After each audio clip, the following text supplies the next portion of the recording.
ఇంద్ర అనే cinema start అవుతుంది, చిరంజీవి గారిది, బి గోపాల్ గారిది.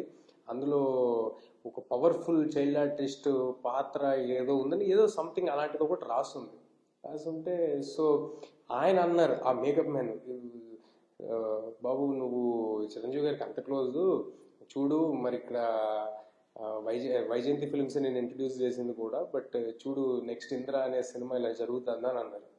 అంటే నేను అక్కడ ఏదో అతనికి చెప్పాలి కాబట్టి, అవునా అయితే ఈసారి దత్త అంకుల్లో చిరంజీవి అంకుల్లో కలిసినప్పుడు అడుగుతానే అని నేనేదో అన్నా. అంటే ఐ వాజ్ 5 years old ఇది జరిగినప్పుడు. అంటే ఆయన అన్నారు అవసరం లేదు, ఆయన పక్క సెట్లోనే షూటింగ్ చేస్తున్నారు, ఇప్పుడు అడగచ్చంట. అంటే సరే అని చెప్పి నేను ఆల్రెడీ కమిట్ అయిపోయాను కదా, సో నేను ఇంకా అటు నుంచి పక్కన సెట్లో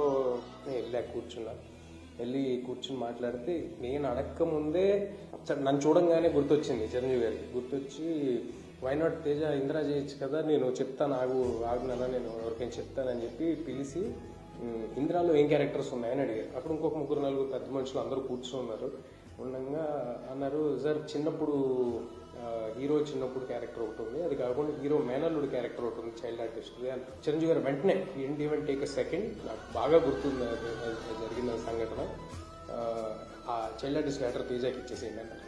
అంటే నేను అన్నాను, అందరి మధ్యలో నుంచి చిరంజీవి గారు చెప్పేసిన తర్వాత కాదు ఆ మేనల్లుడి క్యారెక్టర్ క్లాసిక్ లాంటి ఒక తెలుగు సినిమాలో అంత గొప్ప అవకాశం, అంత గొప్ప క్యారెక్టర్ నాకు తెలిసి వేరే ఏ చైల్డ్ ఆర్టిస్ట్కి అలాంటి ఒక అవకాశం వచ్చి ఉండదు. ఈ పొద్దు ఈ కుర్చీలో కూర్చోడానికి ఒక్క మగోడు లేడా?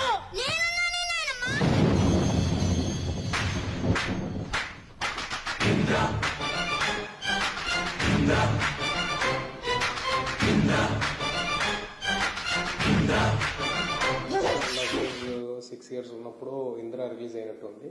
సో నేను అప్పుడు జరిగిన యుఫోరియా, సినిమా చుట్టూ ఉన్న హడావిడి, లేకపోతే నా దానికి వచ్చిన అప్లాజ్ నాకు అప్పుడు అర్థం కాలేదు. తర్వాత ఇయర్స్ లేటర్ ఎంతోమంది ఇప్పుడు డైరెక్టర్స్గా ఉన్నోళ్ళు, ఇప్పుడు పెద్ద పెద్ద డైరెక్టర్స్ చాలామంది మేము ఇంద్ర చూసి ఇన్స్పైర్ అయ్యాం, అప్పుడు తేజ తెలుసా, మేము నిన్ను చూసి ఏమనుకునే వాళ్ళమో తెలుసా అని ఇప్పుడు చెప్తూ ఉంటారు. సో ఎంతో మందిని ఇన్స్పైర్ చేసిన film Indra. One memorable experience on Indra is, ఏదైతే నేను వచ్చి కత్తి పట్టుకుని ఆ వాక్ అదంతా ఏదైతే ఉందో నాకు బాగా గుర్తు.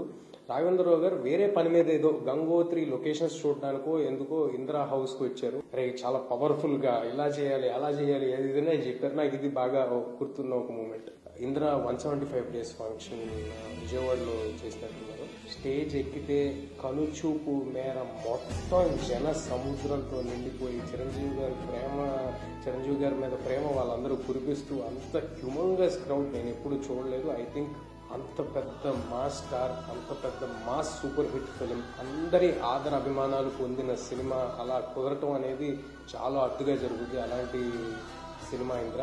ఆ ఎక్స్పీరియన్స్ మాత్రం నా లైఫ్లో ఎప్పటికీ గుర్తుంటుంది. సో వాళ్ళు లిటరల్ గా నాలో ఇంద్రాన్ని చూసిన వాళ్ళు అరుపులకి స్టేజ్ దగ్గరలేదనమాట. నేను very excited. Wishing a very very happy birthday to my dearest megastar, my inspiration Chiranjeevi గారికి.